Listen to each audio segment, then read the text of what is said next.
What do you think would happen if Ferrari took a mid-engine rear-wheel drive 800 plus horsepower supercar and decided maybe it needs a bit more of, well, everything? What would we end up with?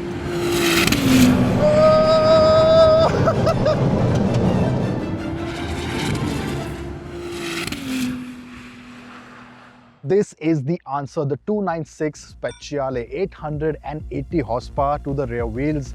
We are at Fiorano, it's a beautiful sunny day, the skies are blue, and I'm about to find out exactly what this thing can do. On paper, it has only gained 50 horsepower, but it wasn't like it was short on power in the first place. But the Speciale part is obviously how this car feels from behind the wheel. I mean, you would imagine 880 horsepower to the rear wheels only, and you have the option of taking the traction control completely off. Honestly, you have to be completely off the hook to do that. It's a beautiful day at Fiorano, sunny, dry, and there goes the engine.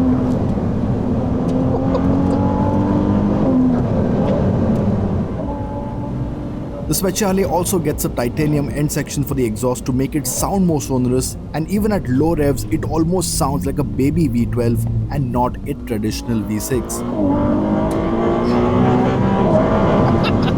Coming up to the dip, heavy on the braking, and the braking is something that is not really talked about often, but on this car, it is special. First thing, you've got the ABS Evo. That has been tuned so that you can dig deep, you can brake later, carry more speed, just a dab, send it again, get the apex. It is so easy in this car. The carbon ceramic brakes, once up to temperature, can take on quite a workout, and even the brake feel is communicative, so you never end up braking too much or too less. And then you have the grip. I mean, just look at this. Not a speck of oversteer, on the limit.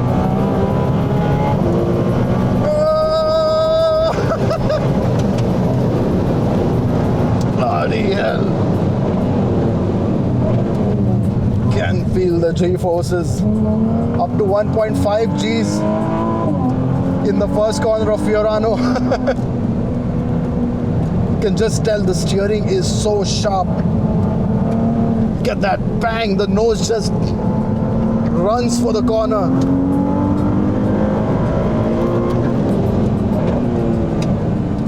Wide, reel the car in, and that ABS does everything in its power to make sure there is no loss of grip. Speaking of grip, you've got the Michelin Pilot Sport Cup 2, but they are the K1, and that means they've been designed and developed specifically for the 296 Speciale. As a result, absolutely tight through the hairpins. This is my favorite section. Tap on the brake. And you don't move about, there is no flex, because the suspension is firmer and it's lighter. The cars we got on the track had the passive suspension setup, which means the MagnaRide adjustable suspension was not there. As a result, the setup was for the track and ensured the car stayed flat and grounded like never before.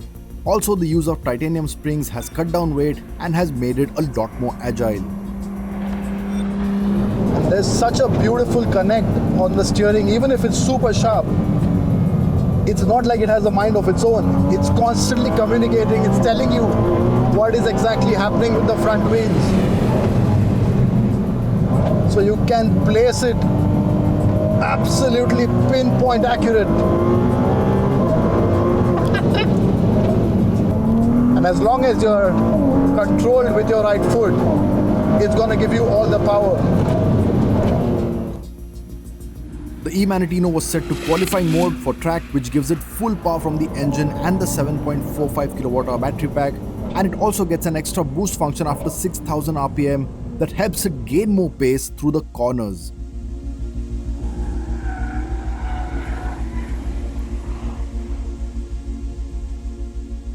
Now, while the Speciale is, well, pretty Speciale on the track thanks to all that tech under the skin, the actual skin is also a huge contributing factor.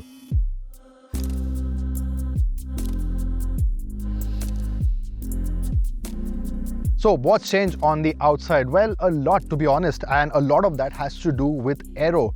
But before that, let's get to the paint. This is called Verde Nürburgring. It's a hero paint of this car, and of course Nürburgring means green hell, which is why you have the green. But of course you have the entire Ferrari catalog to select whatever paint you want. You can choose these stripes according to your liking as well. But coming back to aero, which is the critical point of this car, there is a lot that is different compared to the GTB or even the GTS. First up, we've got this big aero dam in the bonnet. Now, this might look like it's not going to do much, but these two vents here are basically there to channel the air that comes from under the car out and over it. That means no disruption, and of course better airflow, better aerodynamics. Then you have these loops on the side which are there again to relieve pressure from the wheel well, and they are also designed in a way where the air passes across them and around the car and doesn't really affect the radiators or the intercooler. It doesn't throw in the dirty or low pressure air directly in. What it instead does is send it on the outside. Low down, of course, you've got the air dams for the brake ducts. These go straight to the brakes, so the cooling for the brakes happens with the wind that goes in this. And then you have the lower half, which has been completely redesigned as well. The bumper is all new. You have the floating lip that we've seen on the LaFerrari. It is a similar version, better for downforce. And this section right here, the T-tray, what was there on the 296 is not there anymore. What this does is suck in a lot more air with a lot more force, which means you get better airflow again, and that just comes out of this aero dam on the bonnet. Of course, a lot of carbon fiber use. It's nice and wide, so lots of air can be rammed into it. And if you see the sides, it has ducts as well. Now that is there so that the air goes around the front wheels and doesn't disrupt the airflow. It is all about how this car manages to cut through the air, and that is what makes it super fast. Now over to the side, you might not see that much in terms of change compared to the front and the rear, but there have been slight differences. The ride height is slightly lower now. You've got 20-inch wheels, front and rear both, but of course the rears get fatter tire sections. You can also opt for carbon wheels, which are of course lighter, less unsprung mass, and that obviously helps its case.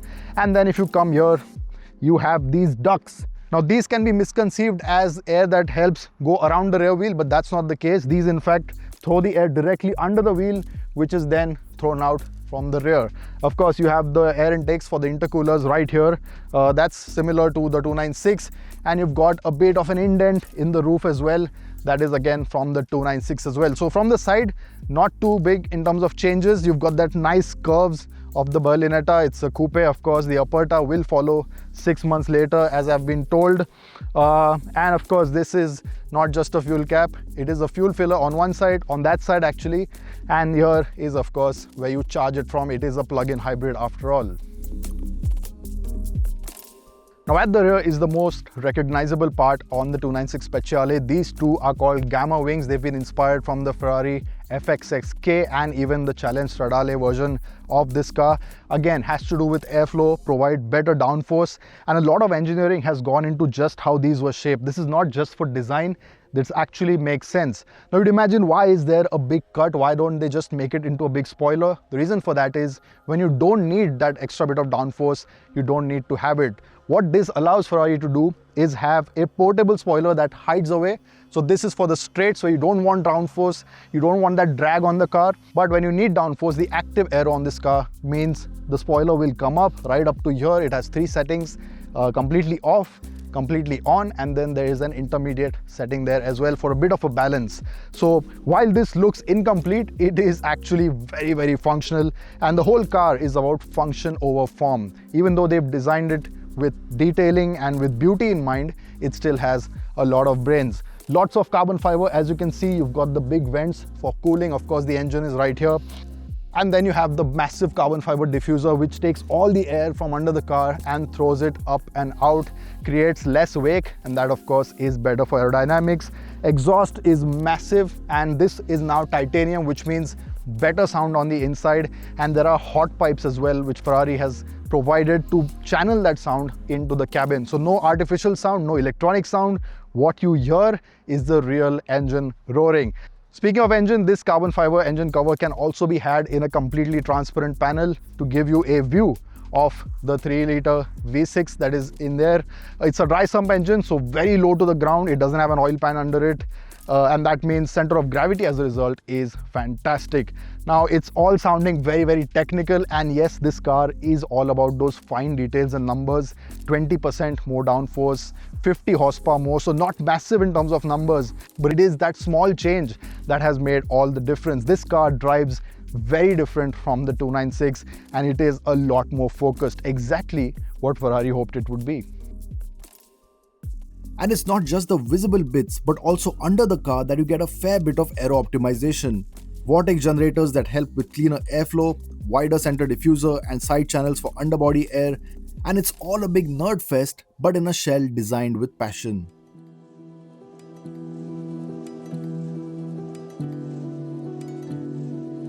On the inside, it replicates the functional approach, as the overall car is lighter by 20 kgs thanks to the interior modifications. There is an abundance of Alcantara and carbon fiber, with single-piece carbon fiber race seats with 4-point harnesses, no carpets, door pads sculpted out of a single block of carbon fiber with holes drilled in it for speakers, digital instrument cluster, which is also your media command center, physical buttons on the steering wheel for basic functions, which is a relief, and the cherry red Manatino on the right with the E-Manatino on the left. For those worried back home, there is also a nose lift option which gets you 15 mm extra to tackle our roads.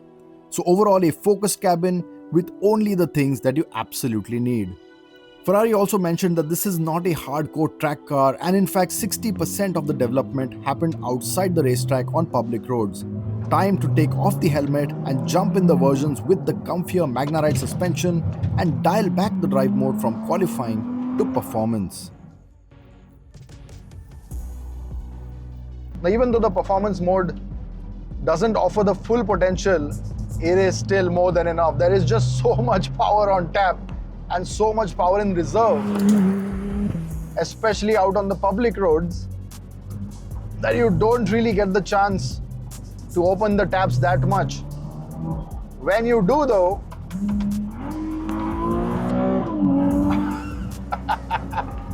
it is so ready all the time. Even if I'm sitting happily in 7th gear, a little extra force on the accelerator, it drops it down to 3rd and off it goes. Now, the one thing on the Magnaride suspension is that it really softens the harshness on the really bad patches. Yes, the car does move about, it is slightly firmer, but it is not race car firm, and that means you're not constantly jittering about. There is a nice level of pliancy on reasonable roads. Now, while personally I don't really care too much about the electrics, I do have to mention that you do get 2 other modes in this. A hybrid mode in which the engine works in conjunction with the battery, using a lot more battery wherever applicable and wherever possible. And then you have the electric drive. The engine has just gone off.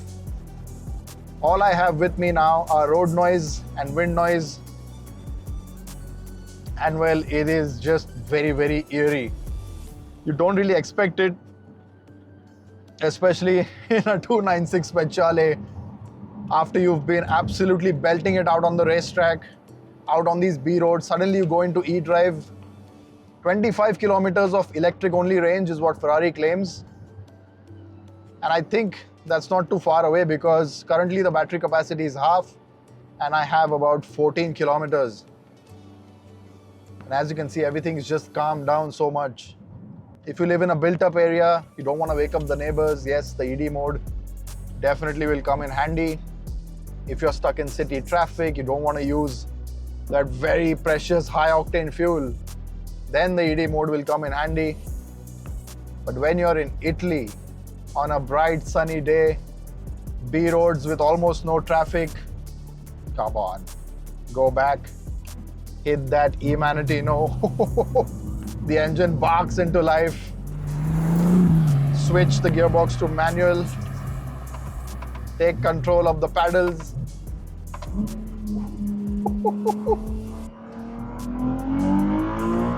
Ah, yes.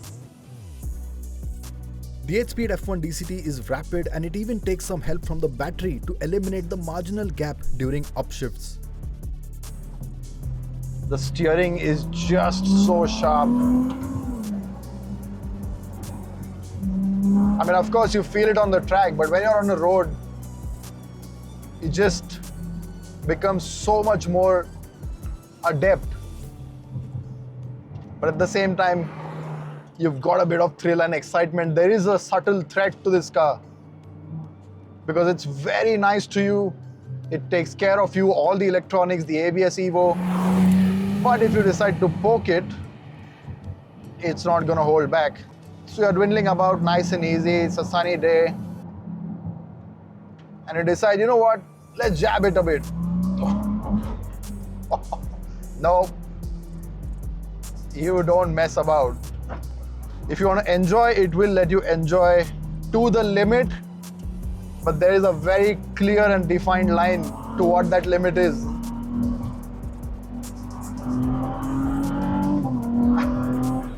You need to be awake for this one. Honestly, with this car, the only thing that might get a bit annoying over time is this seat harness, the bucket seats. Especially in India where the roads are, well, not that great. After a whole day of driving on the track and on the road, a bit more cushioning would have definitely been a blessing. With the 296 Speciale, Ferrari aims to attract the customer that is a lot more focused and who cares a great deal about driving dynamics and will occasionally track it as well. The coupe will be available in India late 2026 with the Autocar to follow 6 months later. There is no specific production number that it will be limited to, but it will definitely be rarer than the standard versions. Yes, the GTB and GTS are both phenomenally good, but the Speciale is just that extra bit of magic that only a hardcore driving enthusiast will enjoy. If you can get your hands on one, it will have you feeling pretty darn special every time you turn on the engine.